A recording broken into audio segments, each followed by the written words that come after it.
of mental health issues and addiction. Police say law enforcement isn't always the best fit.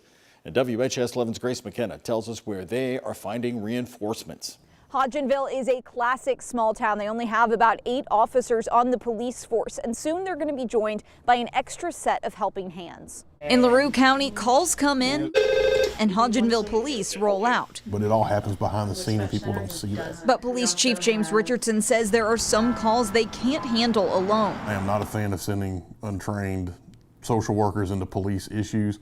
However, there are times when we need social workers. Richardson says around 70% of the department's calls would benefit from follow-ups with social workers. We often have clients that need assistance, but we're not necessarily always able to follow up on and follow through with, and I think you'd be great. So he tapped Brianna Taylor, a LaRue County native and social work student at UK. I genuinely just hope that we help people at the end of the day. When Hodgenville Police respond to calls from people with addiction or mental health struggles, Taylor can be the follow-up. She'll spend the next semester bridging the resource gap. A smaller town means less money, essentially. It means more. It doesn't necessarily mean less of a need. In fact, I feel like there's more of a need because there's less resources in a small town. Taylor says there's a critical need for social workers, especially in law enforcement, and they face one big hurdle. Finding the money, because there is a need for it, but we just can't find the funding. Richardson hopes the proof will be in the pudding. You can't help everybody, but if we put our best foot forward and try to help everyone,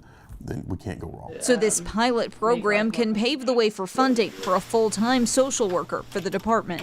Taylor tells me after she graduates, she wants to go the clinical route, maybe become a counselor, like the people that she currently works connecting her clients to. In Hodgenville, Grace McKenna, WHAS 11 on your side.